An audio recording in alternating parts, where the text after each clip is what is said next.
Shed, it is so good to see you.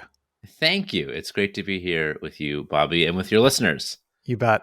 You have a connection to this industry, which we will get into toward the end of our chat. But this whole book of yours and this idea around speak up culture is such a timely topic. In the book, you cite retired Navy SEAL commander who talks about 5 attributes that make the best leaders: empathy, selflessness, authenticity, decisiveness, accountability. I was curious of these traits.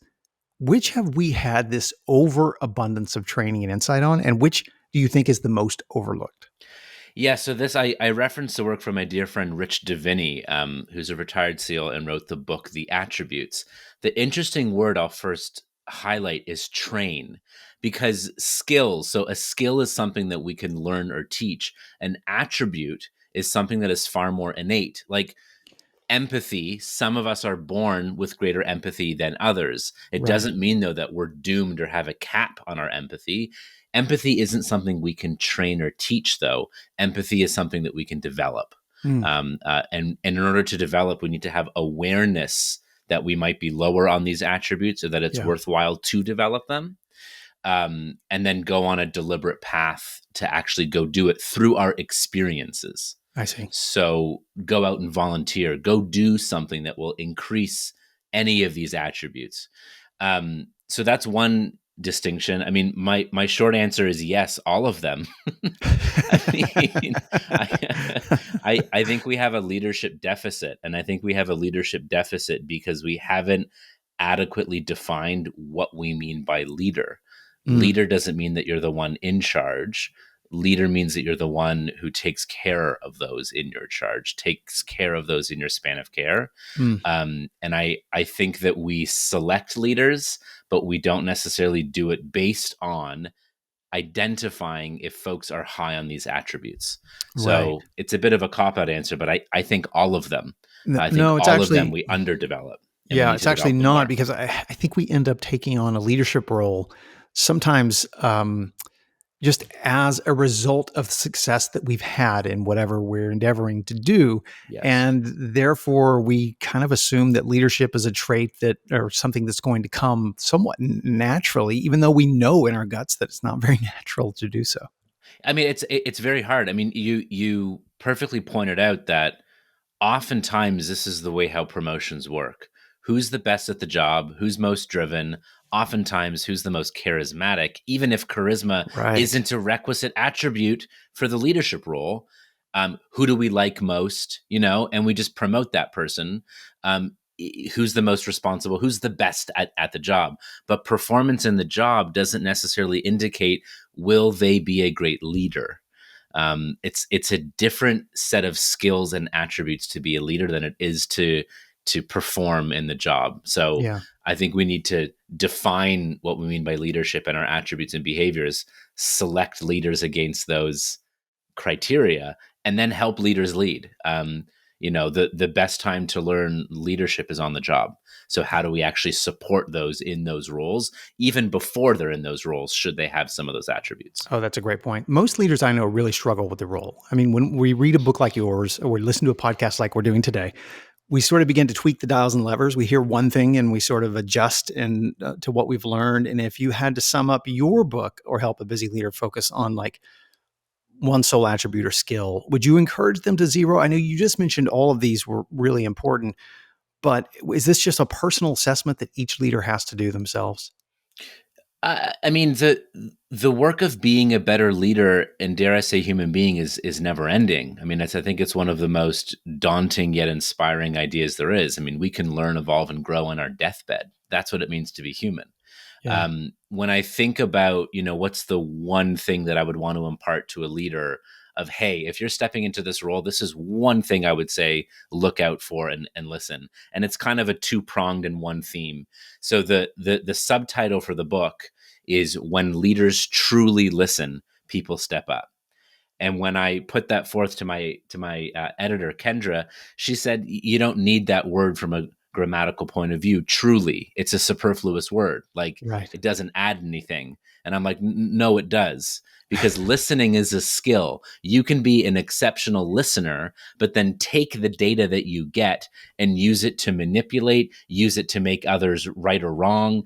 You can actually weaponize listening if it Mm. isn't Wow. combined with compassion, empathy. And so that word truly listen.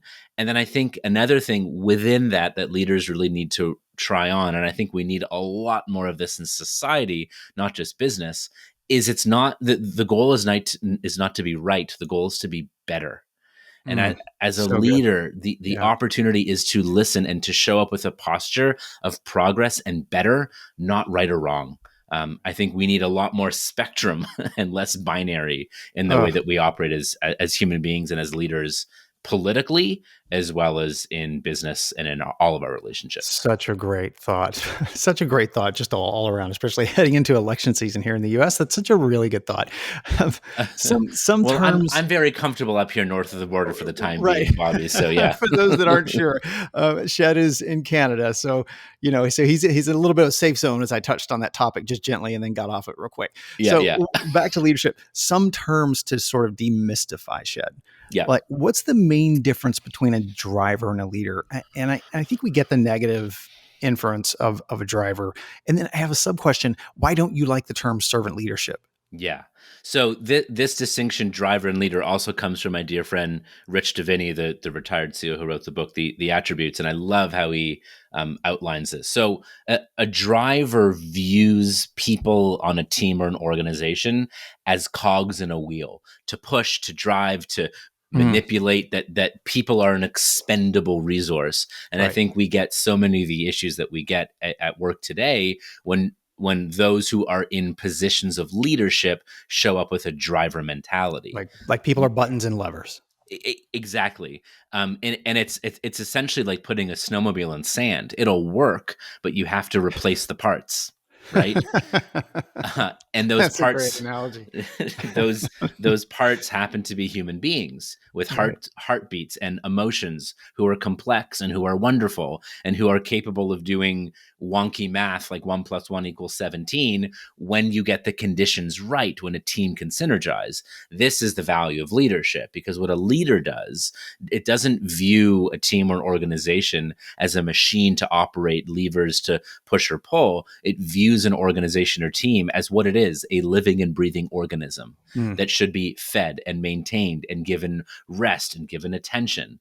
And so so much of why I do this work is in 10, 15, 20 years, when my kids go and get their first job. Sheesh, my daughter's turning 8 now. So in 15 years, when my daughter gets her first job, actually far less, sheesh, I'm aging myself here. Whenever she goes and gets her first job, I want her to work with a leader, not for a driver. mm.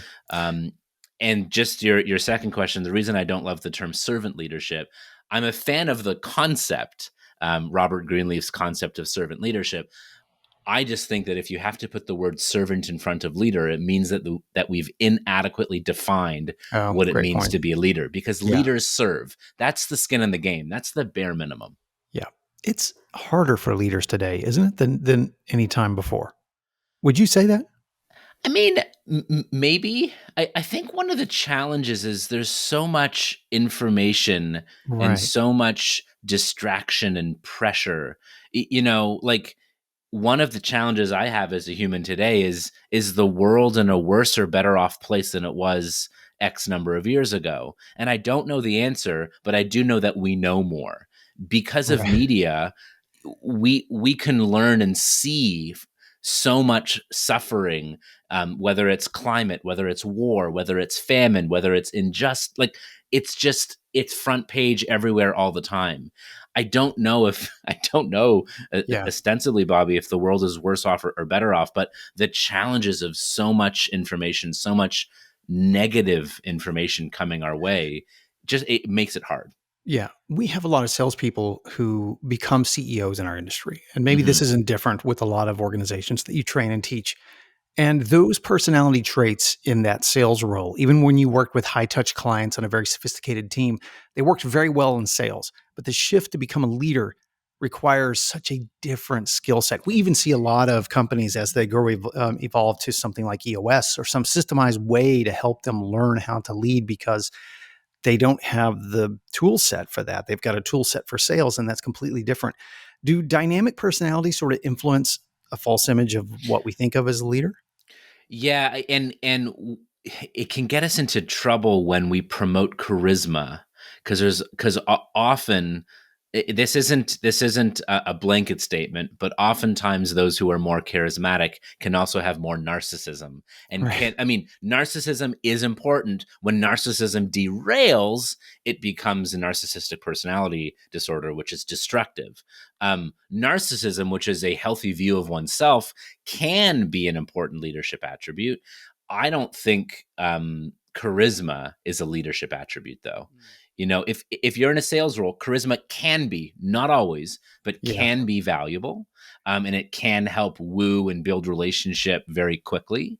But when you step into a leadership role, I mean, um, charisma and warmth aren't requisites of leadership, Mm. especially if you're authentically not that way. Yeah. If one of my best leaders, people leaders ever, Bobby, was consistently cold and grumpy, but I never had a doubt that she had my back. Right. She cared about me so much. It was Yeah. an intense care, but she wasn't a warmer, charismatic human being. Yeah. It didn't make her a worse leader. She was consistent. So I think, yeah, we need to look at what role are you stepping into and what are the requisite attributes and skills needed to thrive in that role. Yeah. If you're naturally charismatic, great, but know that there might be other attributes that you need to develop and work on to thrive in that new role. I think it's so crucial because I think we'll really frustrate ourselves if we think we have to become an entirely different personality or bend toward a personality trait or type.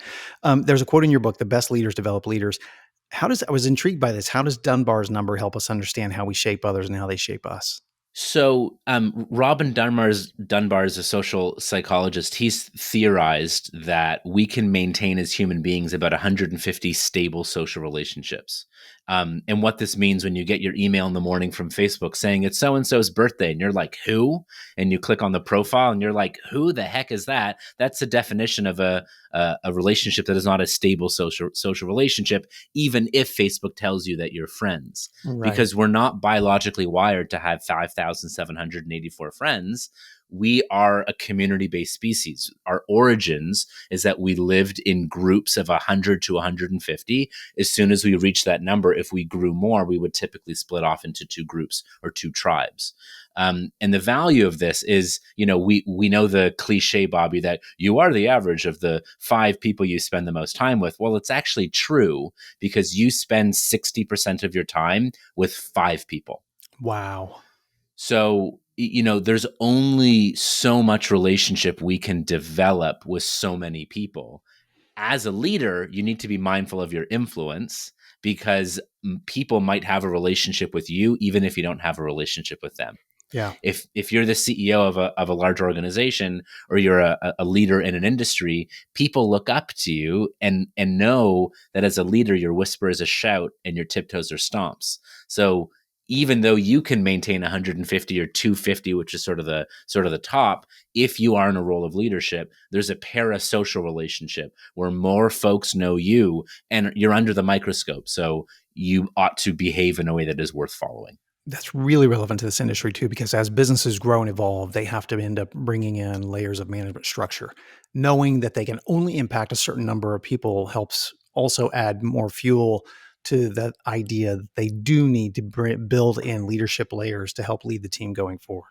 Totally. Totally. Um, Because that's the only way to scale culture is one team and leader at a time. oh, And glad you said that. if you're a leader, you can't expect to be successful with 25 direct reports. Maybe 8. Yeah. I don't think we should have too many more than that. Yeah, it's funny you say that because I think the number one mistake I made building an agency in this business was not building enough layers of management structure in the business because of that very reason. What you said, you almost just nailed the number of 20 to 30 direct reports, and it just wasn't something that you could scale at all. Speaking of culture, why don't we speak up more generally? Or rather, maybe a way of asking this is, why do some of us speak up frequently and others rarely? So I think there's a couple of things happening here. So one is personality and the other is environment. More important than personality when it comes to a speak up culture is the environment. That if the environment is one where people are not encouraged and rewarded, in fact, they're discouraged or punished, whether directly or indirectly for speaking up, I don't care what your personality is. I equate culture to a pickle jar. You put a cucumber in a pickle jar, the brine within that jar determines the pickle that you become. So Hmm. you can take a wonderfully hardworking, ethical, talented, trustworthy person, put them in not a great environment where speaking up is not encouraged and rewarded, they're not going to speak up. Yeah. Speaking up is always a risk. And there's more benefit sort of to the organization than to the individual to stick one's neck out and share vulnerably an idea or feedback to help a colleague grow or a concern or disagree, especially with someone more senior than you, or admit a mistake. I mean, it isn't about fearlessness. Fear is actually vital. Fear is data. And so the goal is not to create, when anyone says, here's our fearless leader, I'm like, no, no, no, that's not the goal. Because if you come across a leader who's truly fearless, they're dangerous. That's a Mm, destructive leader. great point. Fear is biological. And so fear is data, which guides us whether to fight or freeze. And so we need to, as leaders, create less fear in our culture and to make the fear worth walking into. That on the other side of that fear, it's worth it. It's a reward.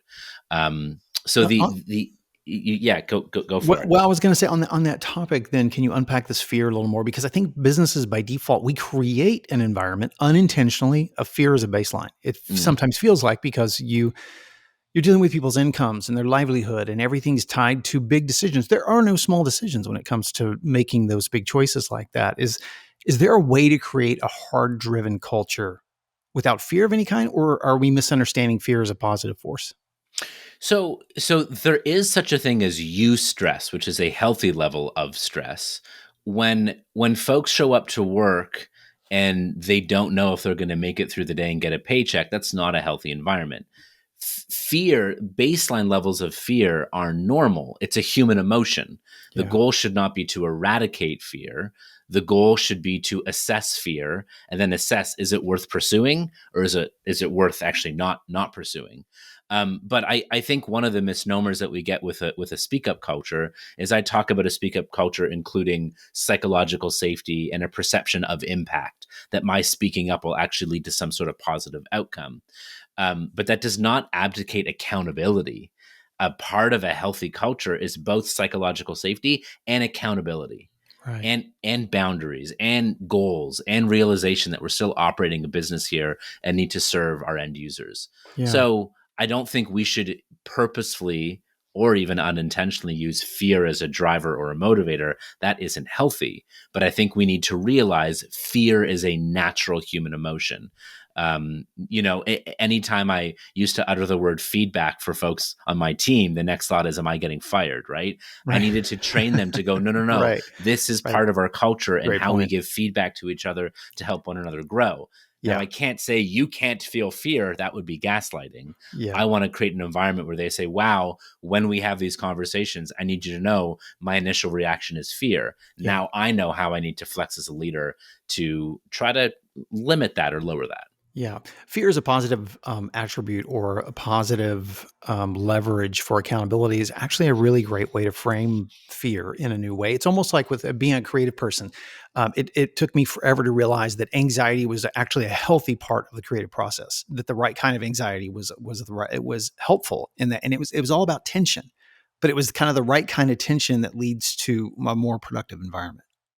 Sure, totally. I mean, there's some interesting new work coming out about um, procrastination. That there's actually benefits for your creativity Right. to procrastinate, because oftentimes we'll say I'm procrastinating, but you're still thinking about it. Yeah. Exactly. So that anxiety or that eustress, I don't know if it's fear, but that anxiety and eustress can actually be a spark and a positive tension for action and for creativity.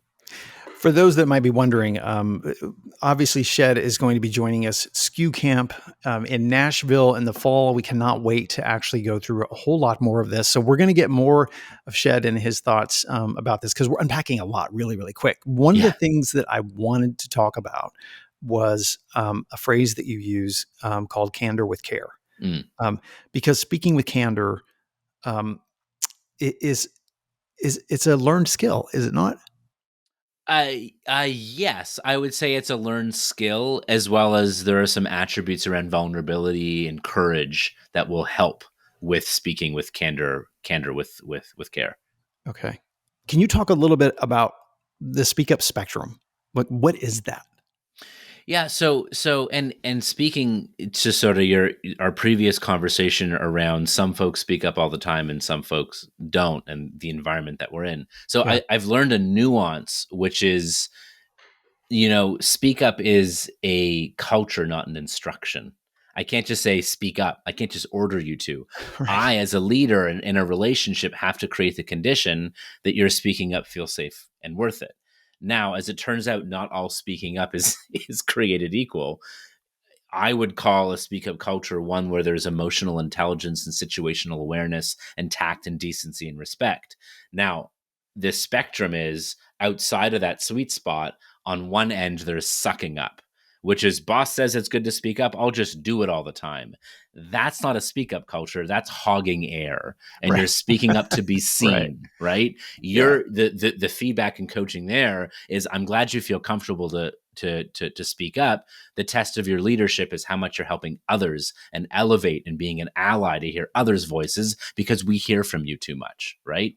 Let's hear from others. On the other end of the spectrum, it isn't a hall pass to be a jerk. It's one of the sort of shadows of authenticity, which is it's not like, yes, we want to show up as our authentic selves, but if your authentic self is an a-hole, you got to work on that, right? Right. Right. And so a speak up culture is not a hall pass to be a jerk. There are some challenges sometimes with folks who lack self awareness, or there might be challenges to overcome with neurodiversity, as an example, where they Right. don't know they're being a jerk. It's our opportunity to reward the intent, but provide coaching on the behavior and the impact, which I think we can do with candor with care. By the way, Bobby. Oh, that's a really good reward the intent and then coach everything else. I think it's fantastic. Yeah, the There's a behavior, phrase the impact. Yeah. there's a phrase you use in your book that I love. And this may get us off of our particular topic right now, but it said act your way to new thinking. Hmm. It's a great phrase. And Yeah, it is. how do we how do we how does that look in leadership roles? Because something you said earlier in the conversation was you really can't work on leadership until you're really in the kind of role. It's an on the Yeah, job type function. yeah. So when it comes to organizational change, or change in any behavior, I've learned there are three gears that all have to work. And the three gears are mindset, actions, and systems. So mindset, um, good old quote from Kinky Boots on Broadway is you can change your world when you change your mind. That if you have some sort of experience where your point of view shifts, that can change everything. When you view something differently, when you view your responsibility of what it means to lead, it like shifts everything. Yeah. Now, if you have a shift in mindset, but you successfully do squat about it, any shift in mindset isn't going to lead to anything unless Right. you bring on new actions. And then the systems piece is when a good person meets a bad system, the system prevails every time.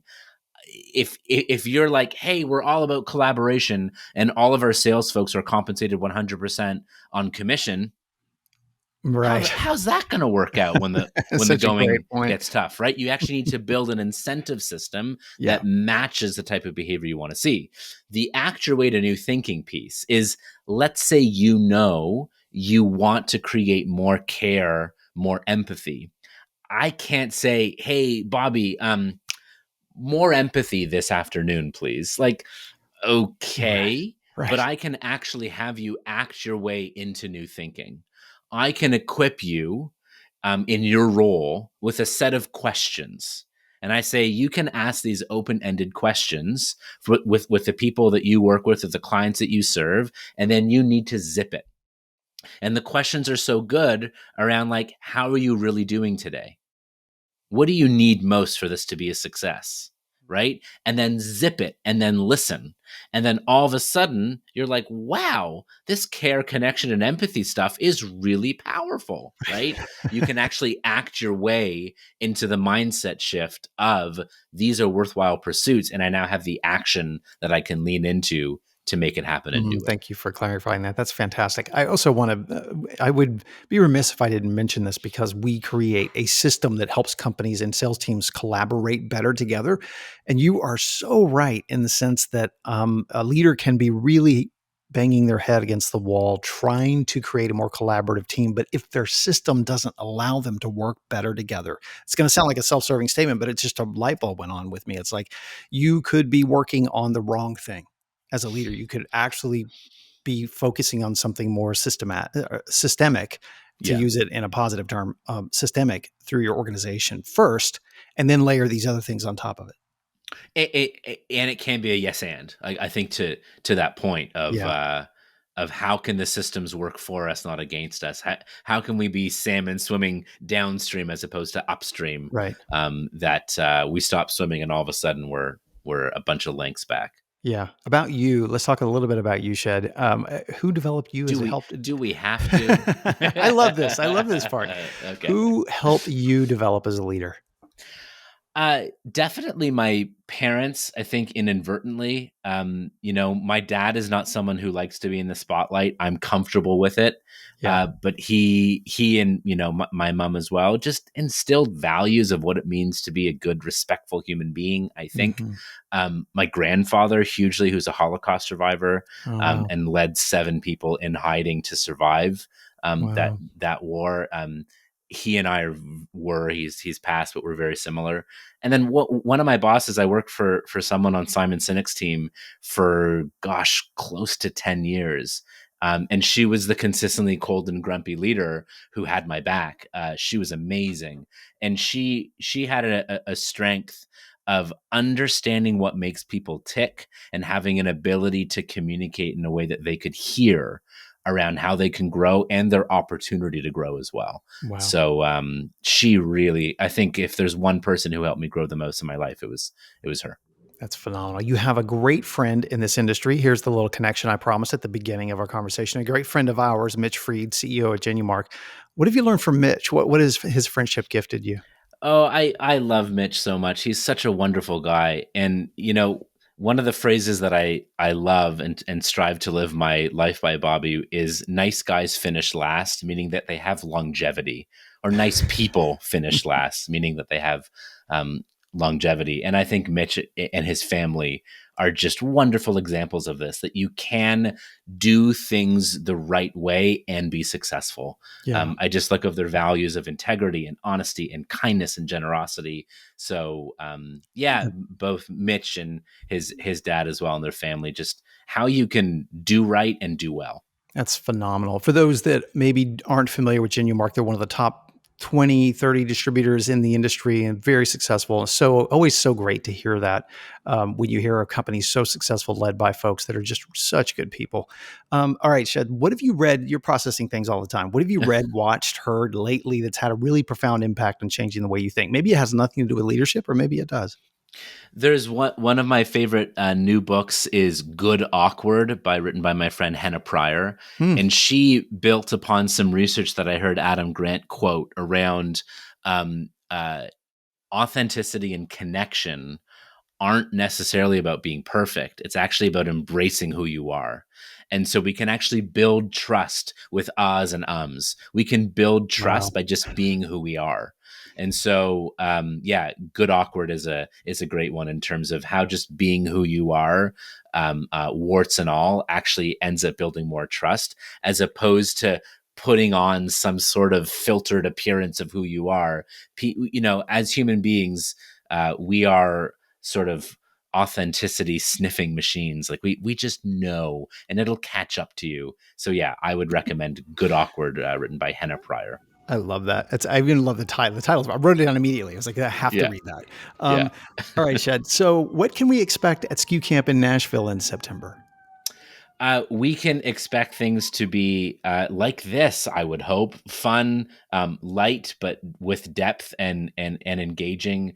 I mean, when I come and do events, I'm not scripted. I want to do everything in my power to share just enough meaningful content that participants ask questions and engage in ways that are meaningful to them, and engage in ways that will help them grow and be better leaders when they leave the conference and go back to their day to day. It's such a great connection with us and you because that's a perfect format because it's a small, intimate event with some of the most progressive thinkers and leaders who really lean forward and want to change. So it's going to be a fantastic time to have you there, and to know that you're already connected with this industry and already know a lot about it is fun too. So Shed, thank you so much. You and your team and Ale and everyone have been wonderful to work with. So thank you for that. And we'll see you this fall in Nashville. Can't wait for it. I'll get my cowboy boots and hat ready. All right. See you Cool. there. See ya.